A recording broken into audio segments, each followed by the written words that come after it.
तुमने चाहे अभी तक कुछ भी ना पढ़ा हो, मेरी बात पे विश्वास करो। तुम इन टॉपिक्स को करके चले जाओ, इन क्वेश्चन को करके चले जाओ, इन डेरिवेशन को करके चले जाओ।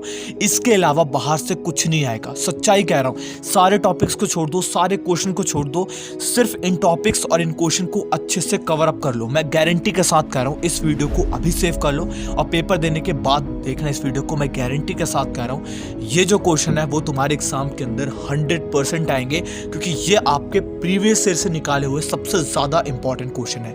मैं स्टार्ट करूंगा सबसे पहले चैप्टर से। तो सबसे पहला चैप्टर है इलेक्ट्रिक चार्जेस एंड फील्ड। इसके टॉपिक्स को मैं एक्सप्लेन नहीं करूंगा, सुनते चलना। इसका अंदर इंपॉर्टेंट है आपका गॉस लॉ, उसका application, dipole in uniform external field, electric flux and field line, electric field due to dipole, Coulomb law. ये इंपॉर्टेंट टॉपिक थे। अब आते हैं इसके एग्जाम्पल पे। मैं टाइम वेस्ट बिल्कुल नहीं करूंगा। एग्जाम्पल जो जो इंपॉर्टेंट है इसको टिक मार्क कर लेना, ये बहुत इंपॉर्टेंट है भाई, सच्चाई के साथ कह रहा हूं। 1.4, 6, 7, 8, 9, 10, 11 और 12 एक्सरसाइज क्वेश्चन की बात करें तो इसके अंदर 1.3, 4, 6, 7, 9, 10, 12, 13, 14, 16, 17, 21 और 23 बहुत ज्यादा इंपॉर्टेंट है। डेरिवेशन की बात करें तो डेरिवेशन इसके अंदर इंपॉर्टेंट है। Application of Gauss theorem, electric field due to dipole, electric field in a uniform external field. यह है इसके अंदर के आपके इंपॉर्टेंट डेरिवेशन। अब आ जाते हैं आपके दूसरे चैप्टर पे। दूसरा चैप्टर आपका इलेक्ट्रिक पोटेंशियल एंड कैपेसिटेंस। ठीक है, इसके अंदर आपका जो इंपॉर्टेंट टॉपिक है वो है एनर्जी स्टोर्ड इन कैपेसिटर। दूसरा है equipotential surface, potential energy of a system of charge, the parallel plate capacitor, effect of dielectric on capacitance. Solved example की बात करें आपके 2.2, 3, 4, 6, 8 और 10 है। एक्सरसाइज क्वेश्चन की बात करें 3, 4, 7, 8, 9, 10 और 11 है।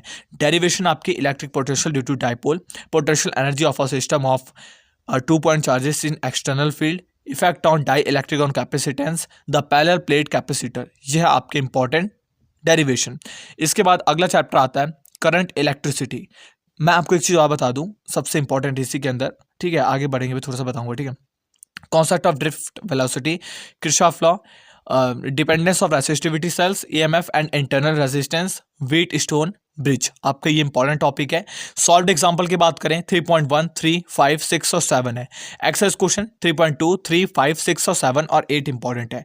डेरिवेशन आपकी drift velocity, deduction of Ohm's law from drift velocity और कॉम्बिनेशन ऑफ सेल, ये आपके इंपॉर्टेंट है। अगर आपके मैसेजेस आते हैं कमेंट बॉक्स में तो मैं आपको इस टॉपिक्स में से किस किस टाइप के क्वेश्चन बनेंगे वो भी आपको मैं फ्री ऑफ कॉस्ट में पीडीएफ के रूप में प्रोवाइड कर दूंगा।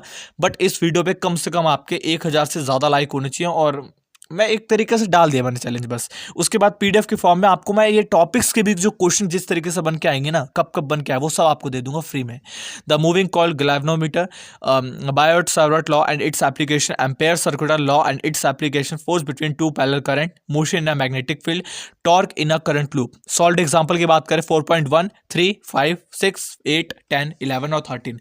एक्सरसाइज क्वेश्चन की बात करें 1, 4, 5, 7, 9, 10, 11 और 13 इंपॉर्टेंट है। Derivation magnetic field due to current carrying circular loop on its axis, magnetic field due to infinitely long straight wire, force between two parallel current carrying torque experienced by a current loop in a UMF।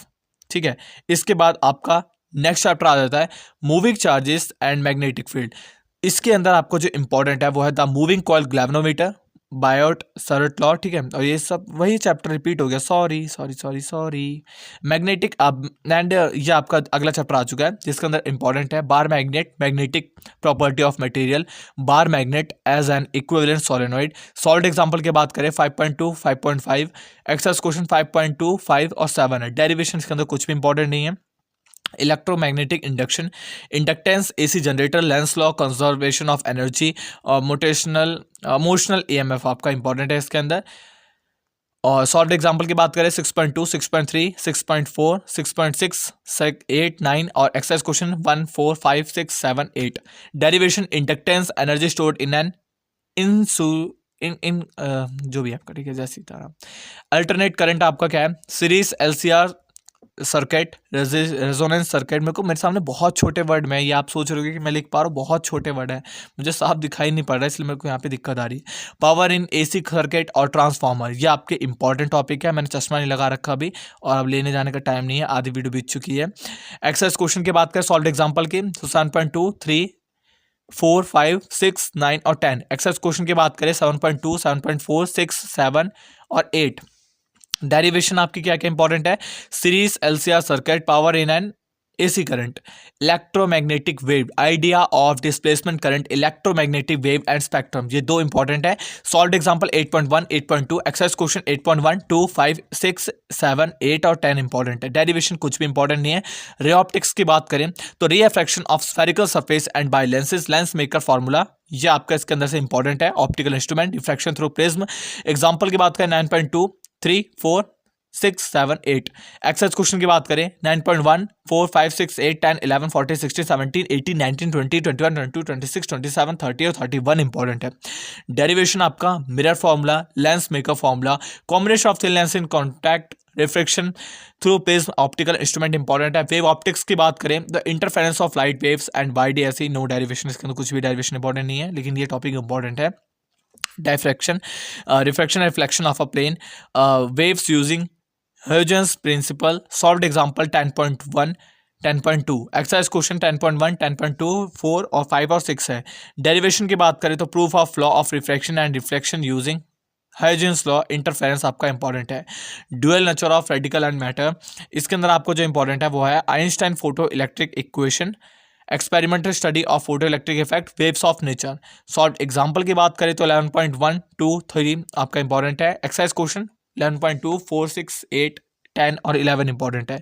Derivation Einstein photo electric equation important है। Atoms की बात करें Bohr model of hydrogen atom, line spectra of the hydrogen atom, alpha particle scattering and model of Rutherford nuclear model of atom. Solve example की बात करें तो सारे के सारे एग्जांपल इंपॉर्टेंट है और एक्सरसाइज क्वेश्चन आपके कुछ इंपॉर्टेंट है 2, 4, 5, 6, 7, 8 और 9, 12 पॉइंट लगा लेना आगे, ठीक है। Derivation Bohr model of hydrogen atom. Nuclear की बात करें nuclear fusion, nuclear fusion, size of the nucleus, nuclear force. Solve example 13.1, 13.2, 13.3, 4 और 13.2, 3, 5, 6, 7, 8 और 9 आपका एक्सरसाइज क्वेश्चन इंपॉर्टेंट है। डेरिवेशन इसके अंदर से कुछ भी इंपॉर्टेंट नहीं है। सेमीकंडक्टर जो आपका सेमीकंडक्टर डायोड इसके अंदर से इंपॉर्टेंट है। डायोड एज रेक्टिफायर इंपॉर्टेंट है। पीएन जंक्शन डायोड इंपॉर्टेंट है। सॉल्व एग्जांपल की बात करें तो आपका 14.1, 14.2, 14.3 और 4 इंपॉर्टेंट है। एक्सरसाइज क्वेश्चन 14.1, 2, 3, 4, 5 और 6 इंपॉर्टेंट है। Derivation conductivity of semiconductor. सबसे लास्ट में एक चीज और कहूंगा लास्ट में, अगर आपको इन टॉपिक्स के क्वेश्चन कैसे बन करके आएंगे एग्जाम में, प्रीवियस ईयर में कैसे बन करके आए थे, 2018 में, 19 में कौन कौन से क्वेश्चन बन के आए थे, अगर फ्री ऑफ कॉस्ट में पीडीएफ के फॉर्म में चाहिए तो पहले 1000 लाइक कंप्लीट करना पड़ेगा और कमेंट बॉक्स में लिख करके बताना पड़ेगा। मैं आपको फ्री में ला करके पीडीएफ के फॉर्म में पकड़ा दूंगा।